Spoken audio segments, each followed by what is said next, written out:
8ই জানুয়ারি 1973 সালে লেখক প্রদীপ বোসের জন্ম। প্রাথমিক শিক্ষালাভ করেন BT road government sponsored high school থেকে। তারপর কলকাতা বিশ্ববিদ্যালয় থেকে স্নাতক হন। এখন বর্তমানে ক্যালকাটা হাইকোর্টের আইনজীবী হিসেবে কর্মরত। ছোটবেলা থেকে গল্প, সাহিত্য ও ইতিহাস নিয়ে চর্চা করতে ভালোবাসেন তিনি। আর সেই নেশাতেই প্রথম বই লেখেন। প্রকাশিত বই 2022-এ পরিচালক নামের একটি ছোট গল্প। দেখতে দেখতে তার 20টির উপরে বই লিখে ফেলেছেন। আজ তার আরেকটি বই শুভ উদ্বোধন হলো। পশুপ্রেমিক ও আধ্যাত্মিক মতাদর্শে বিশ্বাসী তিনি। এই বিষয়ে কি জানালেন প্রদীপ বাবু, চলুন শুনে নিই। দীর্ঘ অবশেষের পরে আপনার বই, আপনি একদিকে কলকাতা হাইকোর্টের আইনজীবী, অবশেষে 20টার কাছাকাছি বই লিখেছেন, আজকে প্রকাশিত হলো, কি বলবেন? দেখুন, আজকে আমার এই অরণ্যের 3 রাত্রি বইটা আমি লিখেছি সম্পর্ক, যেমন আমরা জীবিকার মধ্য দিয়ে আমরা জীবনকে ভুলে যাচ্ছি, সম্পর্ককে ভুলে যাচ্ছি। তাই সম্পর্কে বেঁধে রাখার প্রয়োজন আছে। আর সম্পর্কের মধ্যে প্রকৃতি আলাদা করে নয়, প্রকৃতিকে যেমন আমাদের ছিন্ন করা উচিত হবে না, ছিন্ন করা উচিত নয়, কোনো সম্পর্ককে ছিন্ন করা উচিত নয়, তাকে বেঁধে রাখতে হবে।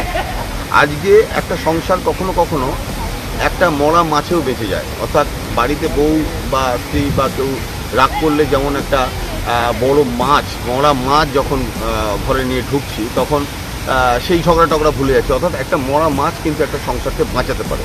তাহলে আমরা সম্পর্ক যখন বাঁচানোর জন্য আমরা প্রকৃতিকেও বাঁচিয়ে রাখবো, সম্পর্কও বাঁচিয়ে রাখবো।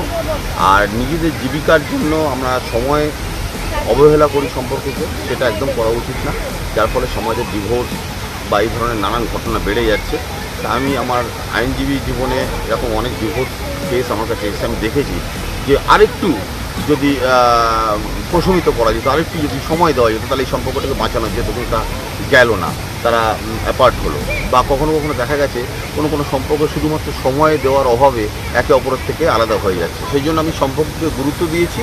আর তার পাশাপাশি প্রকৃতি, তার কারণ হচ্ছে আমরা একটু আপসেট হলে আমরা বাইরে ঘুরতে যাই, প্রকৃতি আছে বলে যাই। তাই প্রকৃতিকেও বাঁচতে হবে, সম্পর্ককেও বাঁচাতে হবে।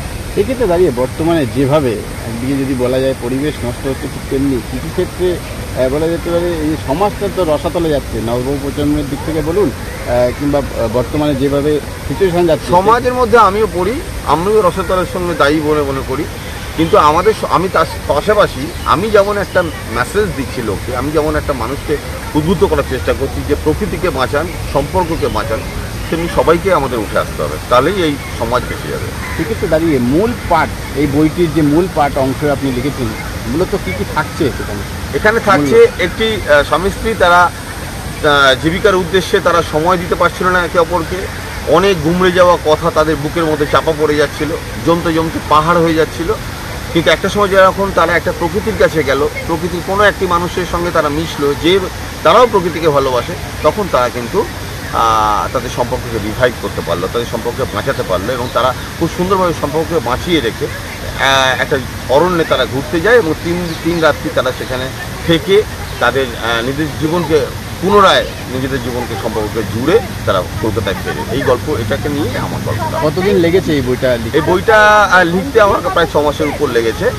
যেহেতু আমি সময় পেতাম না, তাই জন্য আমাকে একটু একটু করে টুকরো টুকরো করে পয়েন্ট আউট করে লিখে আমার খানিকটা সময় লেগেছে। কিন্তু গত বইমেলাতে প্রকাশকের ইচ্ছা ছিল, কিন্তু আমি সময় দিতে পারিনি, আমার একটু লেখা বাকি ছিল।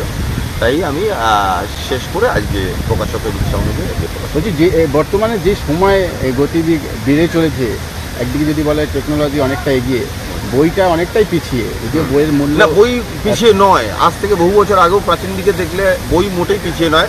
আজকে আমরা ডিজিটাল যুগে চলে এসেছি, ডিজিটাল ক্যাশ, ডিজিটাল আমি সবাইকে বলবো, আমি সকল মানুষকে বলবো, চিঠি লিখতে শিখুন।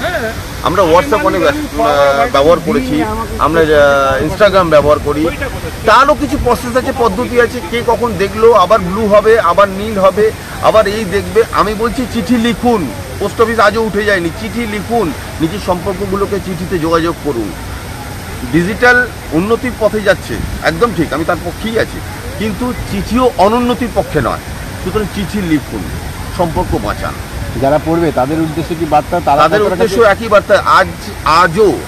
আজও চিঠি লিখতে, চিঠির যে মনস্পর্শিতা থাকে তা হোয়াটসঅ্যাপে বা ইনস্টাগ্রামে থাকে না।